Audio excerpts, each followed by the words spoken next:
everybody, I'm Nikki. And I'm Brian. And we are Cooking with the Cotas.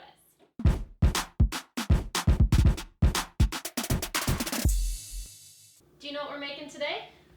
What's that? We are making a spaghetti squash with meat sauce. This is something quick on a work night that we like to make. I've never heard of spaghetti like that. Yeah, so this is a vegetable that we're replacing for traditional wheat spaghetti. This is something very quick and easy that you can do in your own home. And with that, let's get started. Our mise en place that we have today is arranged. Brian.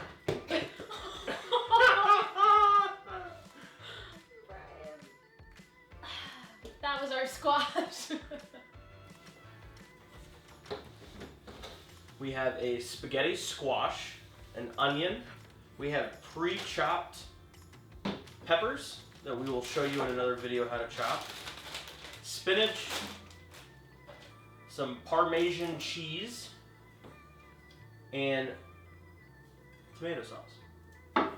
We also have here is our ground turkey. This is going to be where we're getting our protein from. So we just got our spaghetti squash out of the microwave. It just feels a little bit softer, which is perfect for us to slice through. So what we're going to do is we're going to actually slice lengthwise. There we go. So what we're going to do is scoop out the inside. You can save the seeds if you want to roast later, but for our purposes today, we are just going to discard them. I haven't had this much fun since Halloween. And we're just discarding it into our little compost bin. Scoop with your heart and clear it all out. Got it. I know what you're thinking. Why are these cracked already? Well, we had a round vegetable on a rounded cutting board, and when we moved it, gravity may have attracted it. But it's still usable. To roast these, we're going to grab some olive oil, some salt, and pepper. There are different ways to prepare the spaghetti squash. Roasting it the way we're going to do will give it this nice caramelization around the outside, which is great, and it tastes great, and it's a great texture as well. So we're just going to put a little olive oil on each one. So just getting that all over. And my hands are pre-washed, by the way. All right, so we're going to put this in our already preheated oven for about 30 minutes. And we'll check back in on it at 30 minutes to see if we need to keep it any longer. All right, so the next ingredient that we're preparing is the onion. This is going into the sauce that we're making. So first off, you see that there's the root and then there's the top of the onion. What we're gonna do is we're gonna actually slice through the root. This will give us great control when we're chopping the onion. Again, the root holds all the layers together, so we want to keep that intact so we can get a nice cut without getting onions flying everywhere. We're going to peel the top layer off. Now, we're only using half of an onion for this recipe. Unless you're using a small onion, then you can use the whole thing, but this one's pretty large.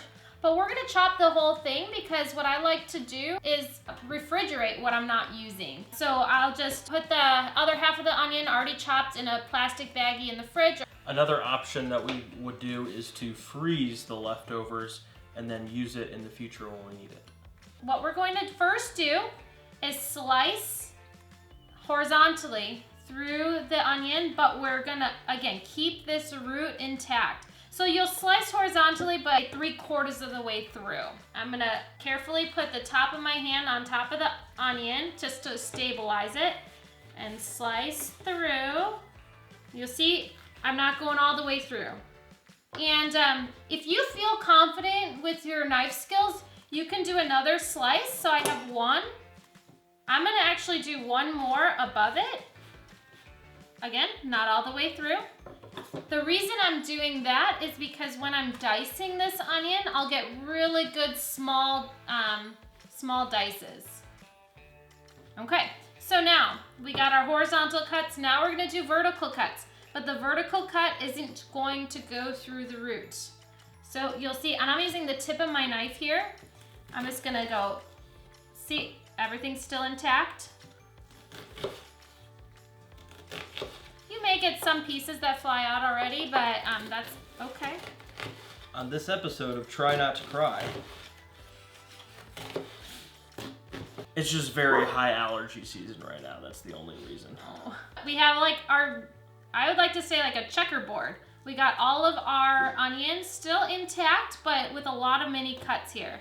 See, a couple already escaped me, but that's okay. From then on, just like we talked about in previous videos, you're gonna choke up on your knife. See how I'm holding it? That gives us better control.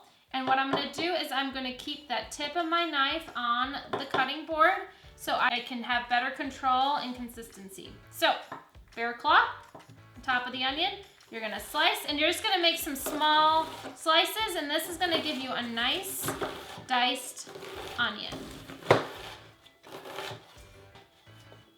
And once you get to this section here, where it's like, you don't really have much good control on it, you could just lay it flat with that root side up and do similar to what we did before. Just make a couple little marks on here so you can get that dice, and you could just go on each side and do a few dices. Are you tearing up? Because I'm getting a little emotional over here. And then this last bit, you can just toss it. Oh, my eyes!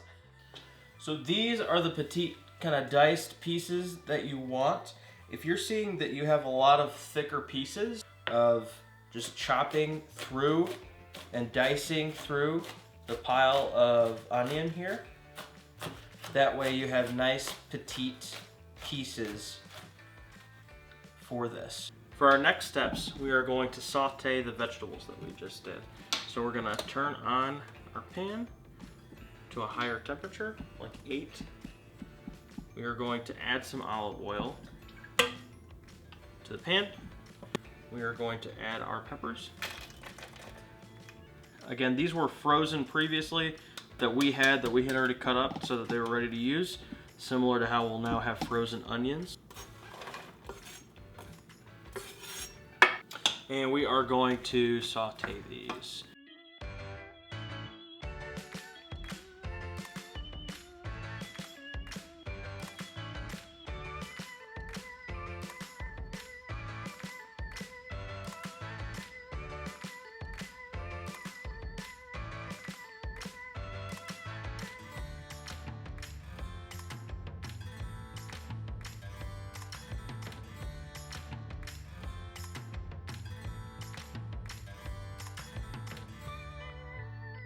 We're going to add our next ingredient with this, which is spinach.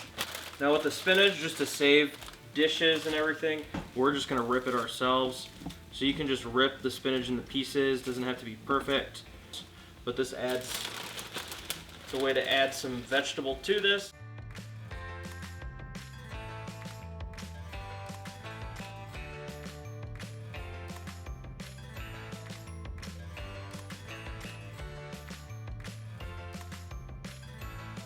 So we pulled out our spaghetti squash.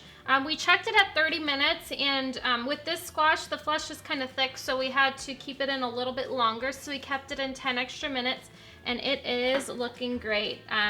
We were able to pierce through it very easily. So the next ingredient we're adding is our sauce. We are just using a jarred sauce here. I have a few different options that I chose from the store, but I wanted to give you a little bit of insight. So I'm choosing one of these that doesn't have any added sugars. There's no reason to have added sugars in this sauce, so we are going to stay without it. Compared to some of the other ones, the sodium is a little bit higher. So you're seeing companies that may be compensating for flavor by adding more sodium because they're reducing the sugars. So whatever your reasoning is for what you're choosing, just be mindful of that. Alrighty, so we're adding our sauce. And what you can do, you can always add a little bit more water to this and shake it up to get the rest of the sauce in the jar.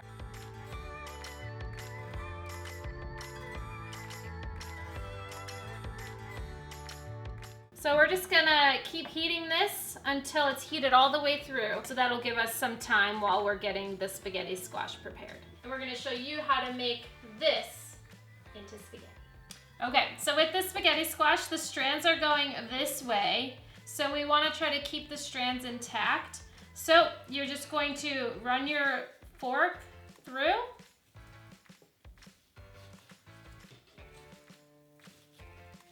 You'll try to go all the way to the skin so you can get as much out of this squash as possible.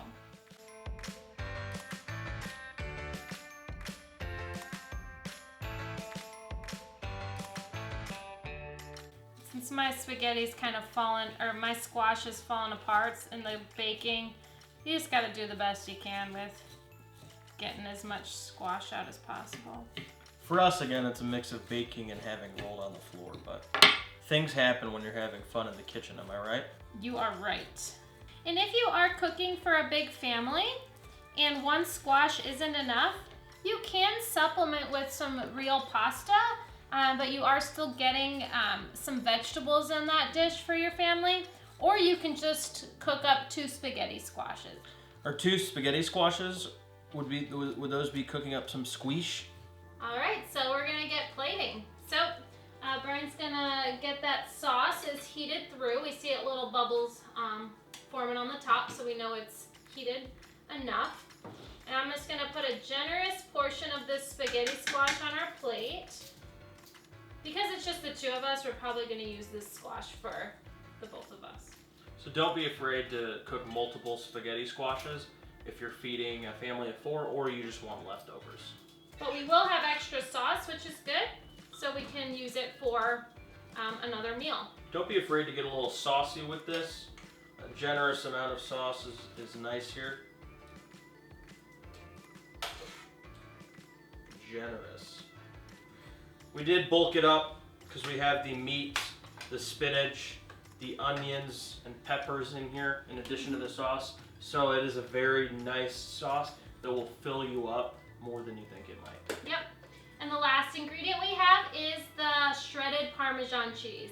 We like using this. This gives it a great finish. I do like a healthy amount of cheese on there.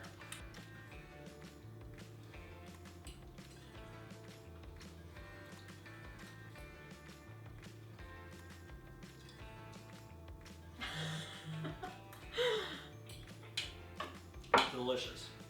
I hope you enjoyed cooking with us today. Tune in next time for Cooking with the Cotas. We'll see you then.